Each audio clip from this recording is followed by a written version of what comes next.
Welcome to another Uptime FM episode. I'm your host, Sean C. Davis, and today I'm going to be joined by Bekah, who is the creator and maintainer of the virtual coffee developer community. And please excuse my super low voice. I'm fighting off a bit of a cold. I'm going to talk a little quieter, and hopefully it will hang on with me for the entire hour or so. Now, today we're going to spend our whole session on the intricacies of creating and maintaining developer communities just like virtual coffee. And as somebody who's tried and failed to create maintainable communities a few different times throughout my career, I can say that it takes a lot of work. And that's why I'm really excited to have Bekah here. Welcome to the show, Bekah. Hey, thanks so much for having me.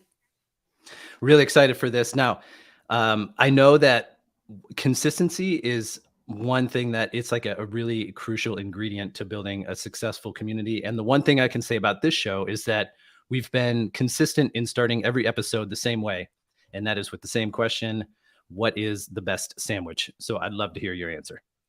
It is definitely a buffalo chicken sandwich. Spiciness, throw some pickles and onions on there, maybe some bacon if you're feeling extra adventurous, and a good bun.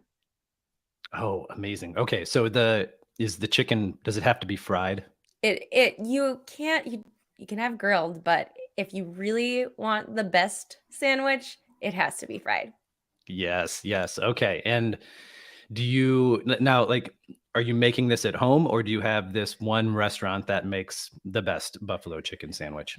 That's a good question. There have been a lot of good buffalo chicken sandwiches I've had in my life, and there was this one spicy chicken sandwich that there was a recipe in Bon Appetit magazine one year, and it was spot on perfect. It was like buttermilk, breaded. There were bread and butter pickles on there, which generally I don't like, Mm, but it like contrasted with the spiciness and the sauce, and that's probably the all-time best sandwich.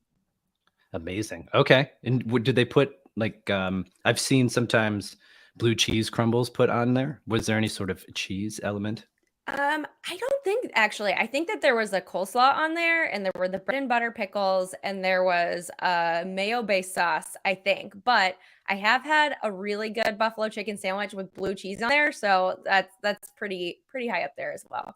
Okay, amazing. That's a new one for this show, and I have to say I am a big fan of buffalo chicken sandwiches. So I'm glad that's your answer.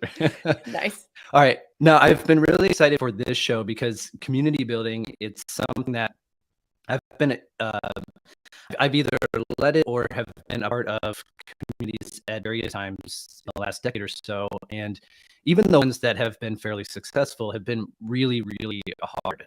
It's been a lot of work. And so I know we'll get deep into a lot of what it takes here. And I'm guessing that a lot of this, the example that I'll keep coming back to.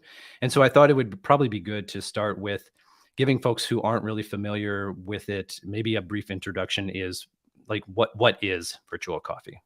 Yeah, sure. Thanks. So, Virtual Coffee is a group of developers at all stages of the coding journey, and we meet a couple of times a week. So, we really prioritize the importance of seeing each other face to face and hearing each other's voices as a first experience. So, to become part of Virtual Coffee, you have to attend one of our Tuesday or Thursday coffee sessions.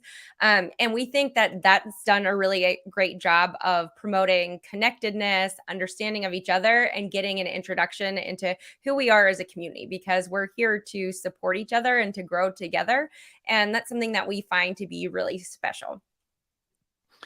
Okay. Okay. So yeah, that was one attribute of virtual coffee that I thought was really interesting because some people will take the approach of like, I want more people. I want as many people as I can get.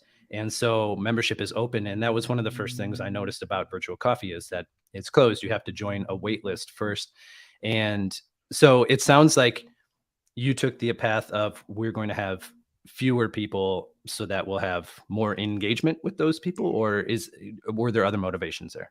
Yeah, and we're really run by the help of all of our volunteers. And so first and foremost, we want to make sure that we can support our volunteers. And secondly, we want to be able to support our existing community members. So for us, it becomes really hard to scale that intimate experience and that closeness that you have together, which fosters an environment where people are more likely to be open, vulnerable, willing to share with each other, willing to mentor at all different stages. And so for us, it just became kind of a natural evolution of where we were as we started to grow pretty quickly to make sure that we supported the existing community, because although we know that communities grow and change, they're living and breathing, and it's going to look different every single year, every single day. At its core, that intimacy is what allows us to do what we do. Okay, so it didn't start that way. It started as an open community? Well, okay, yeah. So I accidentally started it during the pandemic. I had lost my job right after my kids were sent home from school. They said, "Come pick up their books. They're gonna take a break for 3 weeks." They never went back that year, and so I found myself kind of interviewing for the first time, because my first job, it was a conversation. There was, "Hey, this seems like a good fit for both of us, so let's see how this works out." And it Mhm. worked out great for 8 months, and then the pandemic hit, and we lost work. And so I was going through this whole experience and feeling like every night I was crying. Like, what am I doing? Can I even do this? Does it make sense? And the whole world is in who knows what, it was such chaos in those early days. And I thought, I had gone through trauma before, which has led me to my career in tech. And I thought, you know what? I know this feeling. This is a feeling I had when I went through trauma. And I felt really isolated then. And I've learned since then that being isolated is not where you want to be in those moments. Mm, mhm. And the entire world was going through trauma together. I wasn't by myself for sure.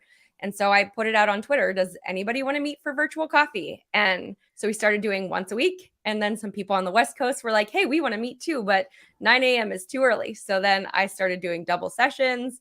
And then people just kept asking for new things, and people started volunteering to help. So, what started as an informal get together became this beautiful community. We started doing events together. We did Hacktoberfest that year, and that really kind of like solidified that feeling of we're all here to support each other and to grow together, and recognizing that the intimacy was a huge component of what made that it's such a special place. Okay, so when along that journey did you hit this point where you're like, "This is too much, it's growing too fast, we have to do something about it?" Um, It was probably a little over a year ago. And we knew, like, we kept seeing it and saying like, maybe we should figure this out, but not wanting to stop anything, because we all wanted to make sure that we could, be there for everybody who needed somebody. And it got to the point where I think our volunteers, you could kind of see volunteer fatigue happening, and we don't want to do that. We want to Mhm. protect our volunteers and make sure that we can support them, and also to empower the existing community members. So a lot of times what happens is somebody might not volunteer, but you reach out to them and they say like, "Oh, I was really nervous, and so I wasn't sure if I could do this thing, but I now that you asked me and I know that I have your support, then I'm going to go ahead and I'll volunteer, and we'll see how it goes." And so it allowed us to do some more of that, to give our volunteers a break, make sure that there wasn't so much pressure on them, and also to help support new volunteers coming into different roles. Okay, okay. So how does that work today? Or I guess what I'm trying to say is, what is the logic or the process that you use to take someone off the wait list today and invite them into the community? So there's two different ways you can become a member of Virtual Coffee. And the first way is every active volunteer gets an invite every month. And so they can extend their invite to somebody that they know, and that invite gets to automatically gets an invite to Virtual Coffee. And Okay. then the second way to become a member is to join the wait list. And we try and prioritize bringing in a diverse group of people with different backgrounds at different stages, and and we try to make sure that we can maintain a supportive environment. So that means, if we have 50 folks who apply to get in and they're all brand new to coding, we know that that's going to require a lot more support, because community members they're often asking for mentorship or have a lot of questions, and we want to be able to support them as well. But that has to be balanced with somebody who's able to give time and support that. And so there's a lot of different factors that go into it, but that's a lot of what we take into consideration. Okay. It seems like a really thoughtful process. Now, backing up for a moment, when when I'm going to create a side project of my own, regardless of what it is, I'm often thinking like sometimes I'm just doing it for fun, but might also think about the goals. Like if this goes really well, maybe I can sell it or can become a full time thing or whatever that might be. Is What's the thought process going into creating a community? Do you have goals? And if so, what are those goals? Our goals are really I think you passed your cough to me. Hold on a Oh second. no. Oh no.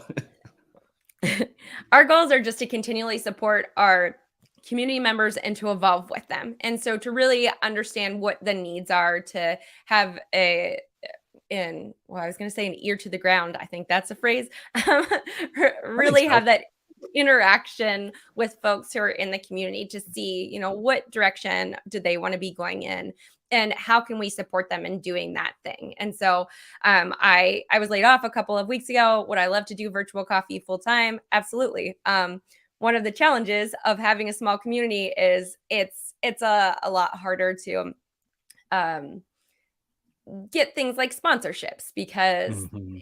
the audience is smaller. Although I would argue that maybe it's a more impactful and effective audience because you have very engaged members who are interested in learning and growing together. But that's a different story. So I would say, right now we always prioritize supporting what the needs of the members are. So, like for example, one of our members wanted to start a small group. We call our small groups coffee table groups on Fridays called Feeling Fridays. And so we have that session set up for him to be running this Friday for the first time. And we always want to make sure that there's space for people to lead in a capacity that they feel they're able to. Okay. Okay. And I actually hadn't thought about sponsorship before. Like if you were wanting to do this full time, do you have existing sponsors or funding in any way today? Yeah, so currently we have GitHub sponsors set up for our organization, and pretty Okay. much all of the money that we have that goes to support our infrastructure needs comes through those sponsorships. And is that something that you're going to try to grow, or is it like do you push that actively, or it's just kind of a nice thing to have on the side? I wouldn't say we push it actively, but maybe ask our members and see what they think about that. I think that we have all of our sponsors on the front on our homepage of our website. If you scroll to the bottom, you can see who's sponsoring us. We just got a logo sponsor. I think it was last week. Open Sauced is sponsoring us, and which has been really Okay. great. We have different events that folks could sponsor or our podcast, things like that. And it's definitely one of those things that we've considered putting some more time and effort into reaching out to folks to see if they're willing to sponsor something, if it's in line with their mission, or if there's a way that we can partner together. And that's one where it's interesting. You said it might not be as appealing because you don't have the sheer volume, but I think that's kind of an interesting thing. I'm guessing you would have to then do a little bit more work in um, selling that sponsorship directly, but your pitch isn't like, yeah, you get to reach 100,000 people. It's, hey, everybody you reach is actively paying attention and is going to listen to the message that you have. Right. They're probably going to remember you. Right, exactly. Yeah, it's super interesting. Okay. Now, in terms of keeping up with folks and it in like the meeting spot beyond the events, you have a Slack community, is that right? Yeah. So primarily everything is run in Slack. We also do things like lunch and learns and have the podcast and the newsletter and our small interest groups, our coffee table groups. So there's a lot of ways to interact, but all of our events are run through our Slack currently. And is so is be when you don't have a specific event happening, is Slack does it tend to be pretty active in there? It is pretty active, and we also have a co-working room that's open all the time, so there's a Slack channel for co-working, and, folks can jump in there at any time. It's always open. They can go in there to do pair programming, just to chat with other folks, to work quietly, basically whatever needs of the people who are in there. And did you have to do anything, you know, yeah, I'm trying to think of the right way to phrase this. Did the Slack activity happen as a byproduct of w- other other attributes or other events, like different things that you were doing, or is it something that you had to really engage with regularly as the community leader to get the conversation happening in Slack? So I I didn't really wanna Slack, to be honest with you, when we started Okay. it. Okay. People kept asking for it, and I'm like, "Oh, I don't know if we need a Slack." And for a long time, I really thought like, "Oh, this is a pandemic thing. The pandemic's gonna be over in a couple months, and then nobody will wanna do Mhm. this anymore." And, that turned out a lot differently. But, also at some point I recognized that I'm a mom, I have 4 kids, I'm a career changer, I went to boot camp, I live in a small town. There's not really opportunities for me, especially when I was learning, to go meet other developers. And so I felt really isolated in those situations. And I don't know why it took me so long to figure it out, but I finally was like, oh, you know what? Maybe meeting online like this is really something that extends beyond the pandemic and people would want to engage in this way. So, once that finally hit, somebody else started the Slack for me. They did the nice thing of like giving me the little push, like, well, okay, I'll just do it. I'll set it all up. Like, okay, Mm. we're good. And then, people have been actively engaged since then. That's great. Yeah, and that's really interesting because I feel like a lot of communities will begin as Slack or Discord first. Like, here's this place um, that you can just come and chat. And as a as somebody who's I'm not super active in a lot of them, but I have a lot of accounts in these various teams on both Slack and Discord. And actually, I find it really difficult to I find it a little bit overwhelming. I end up not really being involved in almost any of them because Mhm. there are so many of them and I don't know which ones to pay attention to. How do you think about that from not from the leader perspective, but as someone who has to navigate all of these different communities? What advice do you have for folks who are trying to do that like how many should we find? How should we be looking? What's the best way to approach this? Yeah, I think first and foremost, if you're looking for a community, find the one that works for you. And I also want to say that sometimes that community is going to change. Maybe you're part of virtual coffee and it suits your needs for a long time. And then suddenly you kind of think like maybe this is not the community for me.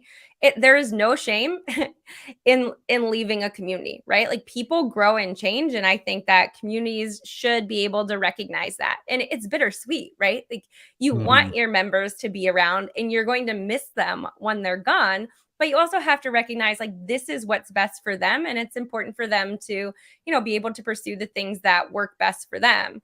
And I in the same way, I think that it's important for community leaders to reach out to folks who haven't been around in a while and see like, hey, is something up, are you doing okay, just to make sure that um everybody does feel supported and they know that they're being missed when they're gone. But so I would say kind of think about what you're looking for in a community, and it's similar to the way that you choose friends. Sometimes the one that might seem the most obvious is not the friend for you, or like most of my best friends have been very outgoing extroverts, which is not something that I consider myself. Like I'm often a shy introvert. And so initially I'm like, why are you talking to me? Right. And then a couple months later, we're best friends. And so, give your community time, I think, to be able to show its full self to you, to get an understanding of whether or not this is a safe and welcoming space for you and if it suits the needs that you have. I love that metaphor with friends. When you were explaining that, my mind jumped right to. It sounds a lot like managing an engineer. That like, okay, my job as your engineering manager is to make sure that you can succeed. But there's also, no matter where you are, there's boundaries, or at least there's probably a ceiling to your capabilities. And if I'm going to be the most effective manager I can be, it's also going to be it. It feels like a kind of a two-way road. Like on one side, I'm going to try to push the organization harder to make more space for you, and on the other side, I need to recognize when you've hit that ceiling and then help you find the next thing for you. Yeah, I think that's a great way of looking at it. Uh, so so you've mentioned that you have folks in all different types of backgrounds and different levels of experience. I usually save these types of questions for the last segment, but I hadn't written this one down and just kind of popped in my head, and that was, do you have any stories that you really would love to share of I don't I where virtual coffee has helped transform someone or helped someone nail a job? Are there any that really stick out to you? Yeah, so there's a couple of different stories that I really like. And I think that it might be a little bit more natural to see how communities support people who are entry level or who are early career folks. There's a lot of mentoring that happens as part of virtual coffee. People have found jobs through the connections that they've had. But some of the stories that I think maybe would be less obvious are for people who are more senior in their roles and haven't been a part of a community before. And so I'll give two examples, and one was somebody who had been in a more senior role, and I encouraged them to speak during one of our sessions of lightning talks. And I think to that point he hadn't given a talk before, or maybe this was early, and I was actually like kind of surprised because I was encouraging him to do it, and I think he felt a little bit nervous, right? And for me, I've come a long way. My background is in teaching. I taught college English for 10 years. So speaking just always seemed natural to me. And my husband's a second career developer as well. And he was always speaking at conferences. So I just thought, like, everybody spoke at conferences. Right. Yeah. So I was like a little bit naive trying to get people like, oh, why aren't people volunteering for this? Anyway, so he ended up speaking. He did a phenomenal job. And that conversation led him to be connected to someone else I had been to a conference with. And then he ended up landing a new job that he initially hadn't been looking for when he started virtual coffee through that speaking experience. He talked about being a speaker during the interview process. So that's the first one. And the second one, we have um there's a guy that goes to virtual coffee as well, and he's has a phenomenal career in he was a math teacher, and then he worked at IBM, he worked at Microsoft, now he owns his own company. And I think it was not this past October, but the previous Hacktoberfest, he got involved in open source contributions, and he hadn't contributed before. So this was the very first time he was contributing to open source despite having this amazing career. And I remember he asked for mentorship, and I thought, who am I going to pair him with? Like, he's outstanding in everything that he does, right? And so I really thought about it, and we had some mentors who had volunteered, but there was one person in particular that I thought, like, you know what? I think that they would be a really great pairing for each other. And I was able to pair them both up, and it was a really great experience for both of them as far as they've shared. And he completed Hacktoberfest. So to me, those two kind of stand out above all of the other ones because they're not the stories that you typically hear. That's amazing. Yes, yes. Definitely don't hear about communities transforming senior developers' lives. Like that's amazing. And I think also goes to show that there's always space to learn and to grow, even when it feels like we might be experts in the thing that we get paid to do every day. Yeah, for sure. I don't think that there's ever a place where you can't improve. Yes, yes. Love that. Okay, so before we transition into the last segment, I wanted to ask you a little bit about the events that that you run. And this is coming from Brian Rinaldi and I at CFE talk all the time about events because CFE is a very events focused community. But and we're always like, we'd love to do this and this and this and so many great ideas, but we know to execute them, you really have to, I mean, you've got to put all your attention, and then if you're going to expand, you need more people, etc. So I'm curious, maybe first, how did you come to choose the events or event types that you did? Well, I think that the face-to-face coffees happened first and then just became like the keystone of everything that we're doing. It was that positive first interaction and understanding of each other. And Okay. then as we started to grow and we recognized that it was important for everybody to be able to learn and grow together and to be able to take risks in doing things that they might not normally do because there's a safe community here. And so thinking about, okay, well, what does that mean? How can we support people? And somebody, I think it was Gant Laborde from Infinite Red, said, hey, why don't we do this interview series? And so we started these lunch and learns. I don't think that we started lunch and learns before. We might have. So both Gant Laborde and Brian Healy were instrumental in pushing the lunch and learns forward, where we had people who were learning from each other, but also maybe someone hadn't given a talk before, or maybe somebody learned a new skill and they wanted to be able to share that in a different way. And then we can go forward, do that together, do it in a supportive environment, and then all of those videos go up on our YouTube channel. So you're in a safe space, you're in a Zoom with everybody that you know from virtual coffee, so you don't really have to worry about other people that you're not sure of there.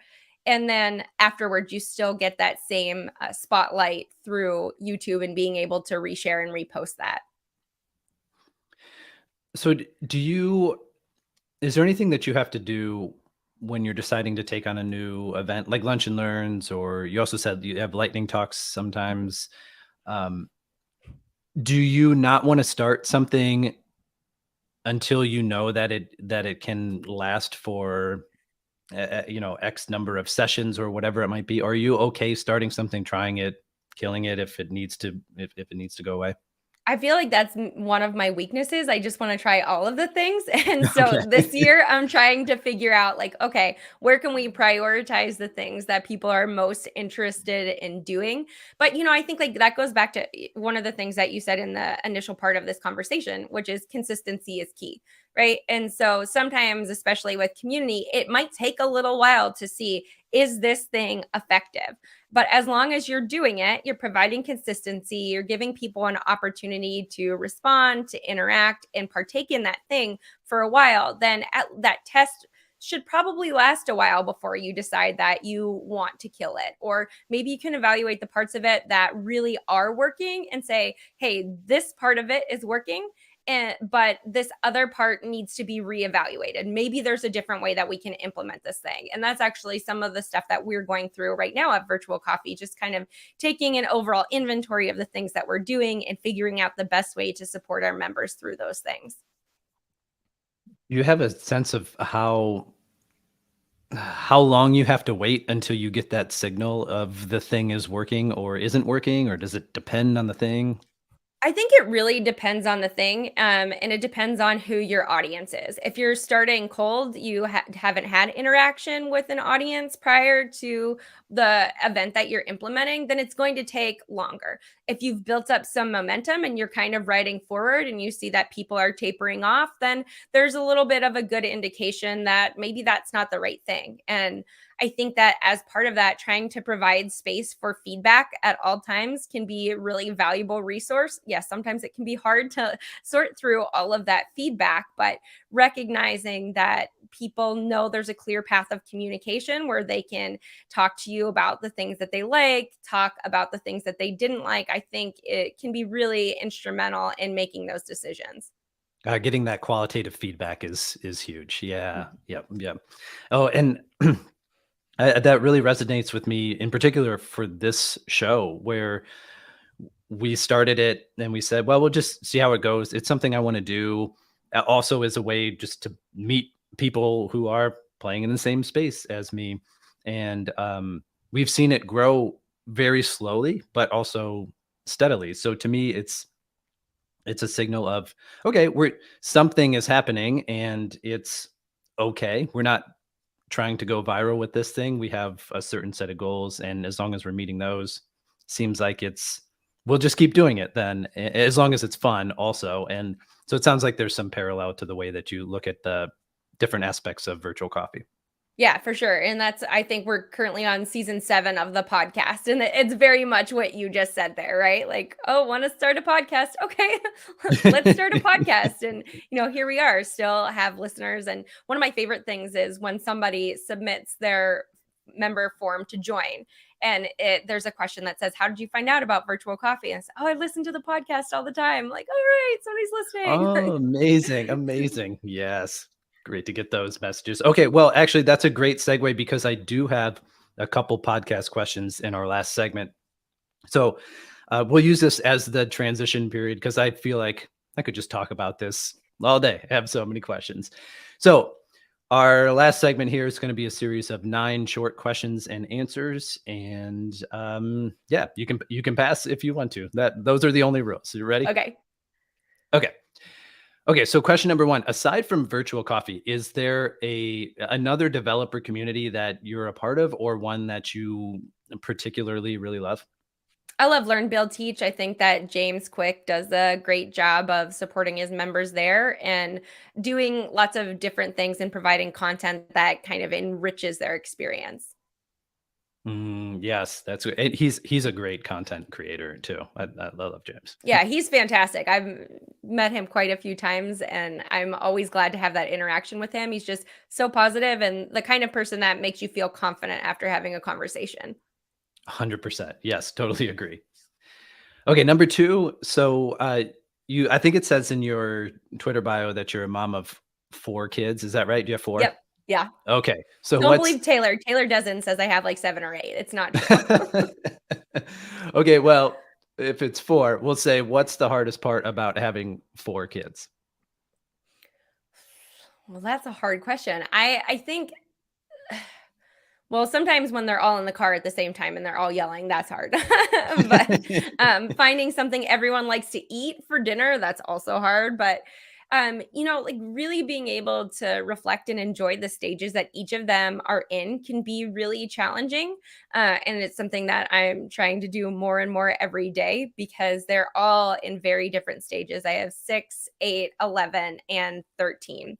And sometimes it can feel really chaotic and I need to really be mindful about how much I appreciate all of the different parts of their personalities that are developing and how that brings us together as a family.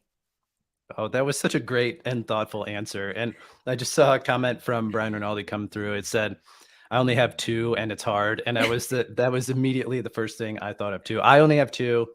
They're both little right now, but what you said about food totally resonated with me. I'm making dinner. I'm like, why am I making 3 meals for 4 people? This is absurd. Yep.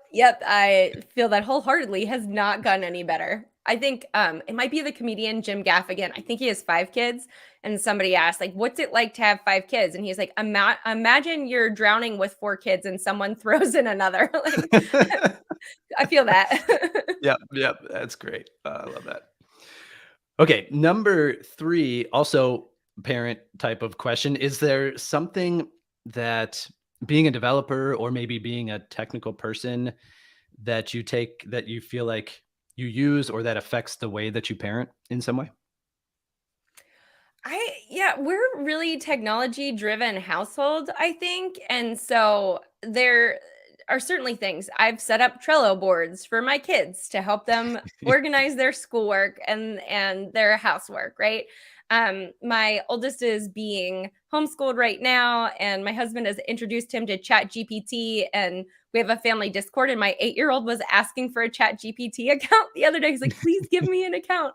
Um, but I think that, the biggest thing is like we're very curious about different things. And I think that's something that's really important as a developer to be curious about learning lots of new things and doing exploring. And don't be afraid of these new things. Just get an understanding and allow yourself some time to play with it before you make a judgment call on that. So that's probably the biggest takeaway I have. Okay. Okay, now you mentioned you have a family Discord. Is this just the 6 of you or do you have other folks involved too? It is the 6 of us, yes. And so it's a lot of my 8-year-old sending. I taught him how to send GIFs and I also taught him how to copy and paste like shortcut. And that's like That's amazing. the other day he was telling someone, he was like, yeah, I know how to copy and paste now. Like Huge accomplishment. Amazing. Yeah, Amazing. and send cat Yeah. gifs. My family started all using Slack in, I think, 2015 or so. It's been a long time, but it was like there was one day where I got like 3 or 4 different, or it was the same conversation spread across 3 or 4 different email subject or email threads, all coming from my mom, and I was like, "This has to stop. This has to stop. I'm gonna see if I can get everybody in Slack," and it was a game changer. So I feel like good move for the long term. Yeah, I've been trying to convince my family, my, like, extended family to take up Slack for that very reason. There are so many different, like, text threads, and I can never find the right one that has the information that I need in the moment. Like, please, can we just please try Slack? Yes, yes, yes, yes. Okay, so number 4, what is your most enjoyable non-tech activity? Lifting, weightlifting. It's every morning. That's what I do, and it brings me joy. Laugh with the same group of people that I work out with every day, and I take out all of my feelings on the weights, and it's just great. I love it. Are you doing more for exercise or actually like is it like strength training or more just to exercise? It's strength training. I like to see the wins, right? Which is easy when Okay. you're measuring it by the amount of weight that you can lift. So, I think, October, we usually do Squattober, which is maxing out on squats. December is Deadcember for deadlifts. So, I'm always trying to find some way to lift more weight. That's amazing. And it's very objective, right? You know if you're getting better or not. Yeah, or injured. That's your body lets you know. That's true. That's true. Right. Okay. Here come the podcast questions. This is kind of a two-parter. So I actually did just see that you're on season 7 of the podcast, which is amazing. And so we'll start with number 5. What is the most difficult part about running a podcast? Um, I think I've grown a lot since we started the podcast. And so initially, it was that I would come up with a list of questions, which I still always do have questions. But I really want to be able to tell the stories of the people who are on the podcast and share things that they're interested in sharing. So I really want it to be driven by their stories.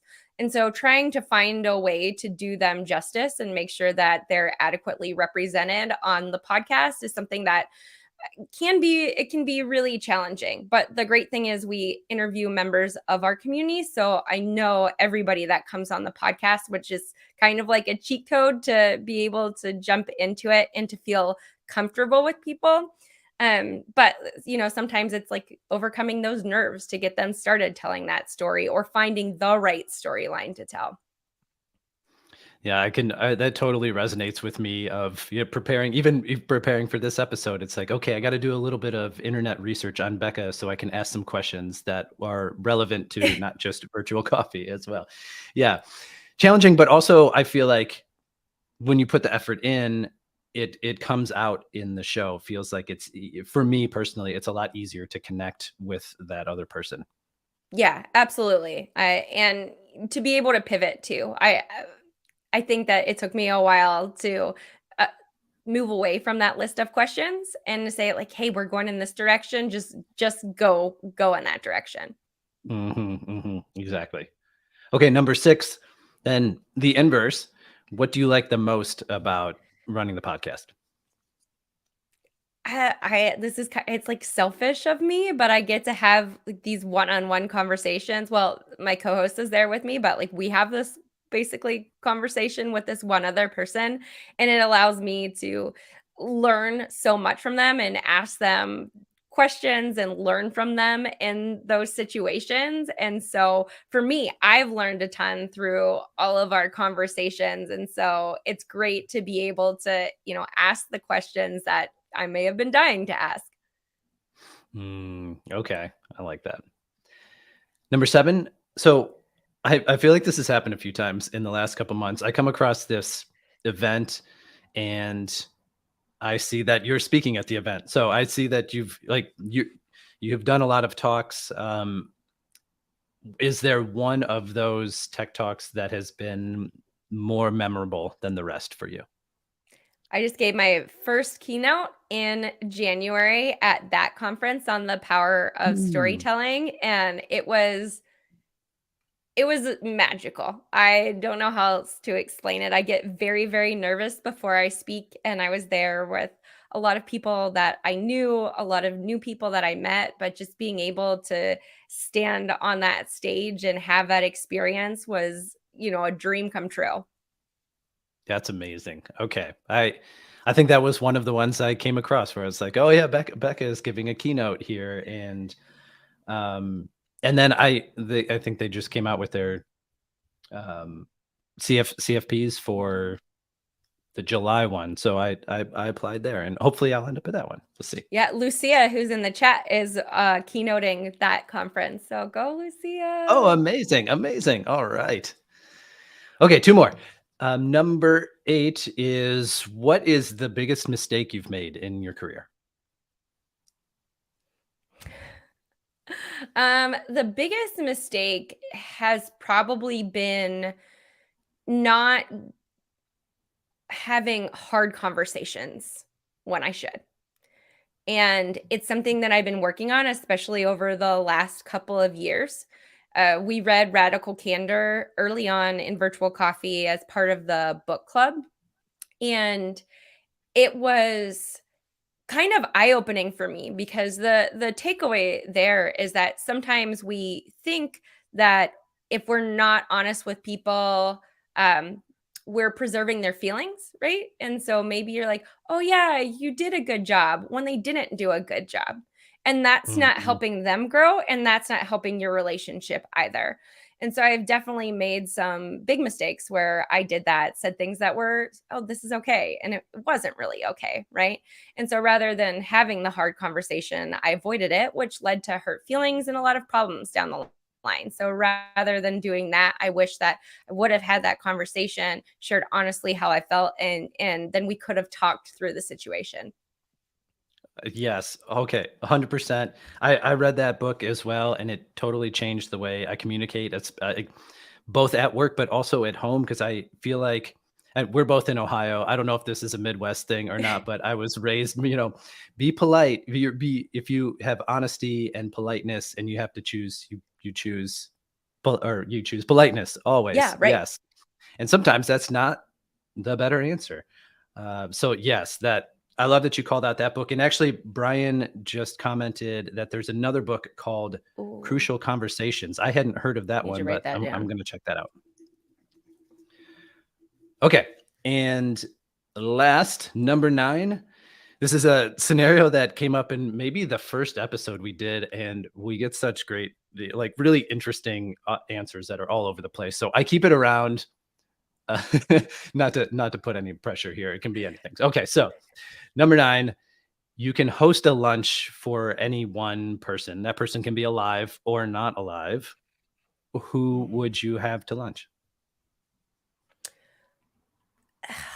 That's such a hard question. And there's a couple of different people that I think of. I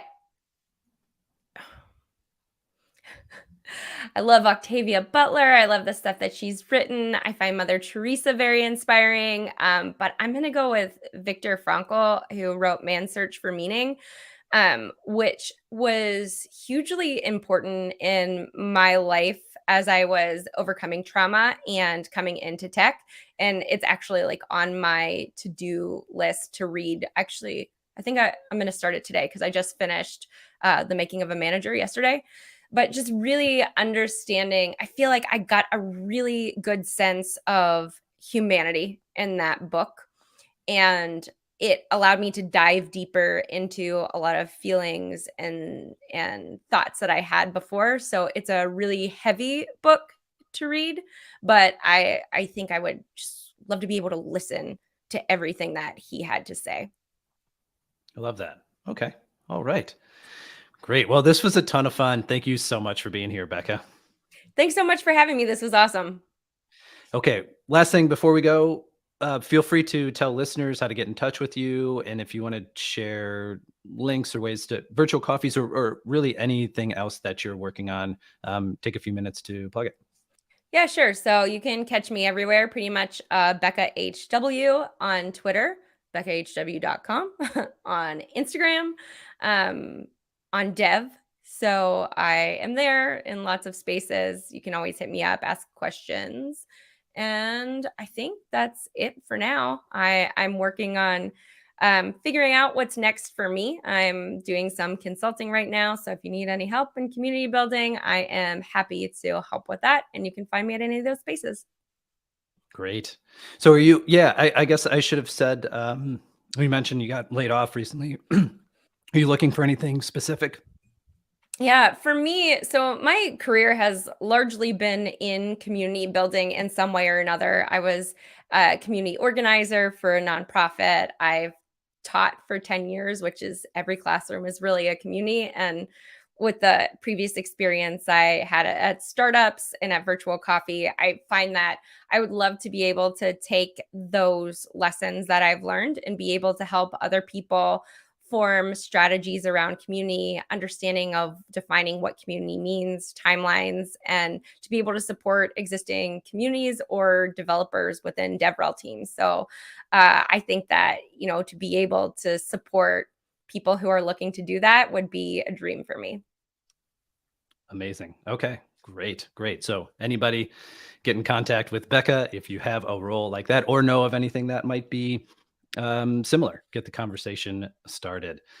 Okay, with that, thank you to all of you in the audience and those viewing later. There's a reminder that these shows are recorded live on the first and third Tuesdays of each month at 1 p.m. U.S. Eastern Time, which is 5 p.m. GMT, and then we later syndicate them on YouTube. You can find past and upcoming episodes on cfe.dev along with the other talk shows that we have going on. Now, note that we're going to skip our next typical date on March 21st, and we'll be back here again on April 4th, featuring Eldad Fuchs, who is the creator of AppWrite. We'll spend most of that time talking about the challenges of building an open source company. So until then, from all of us at cfe.dev, thank you for joining us for this show, and I'll see you next time.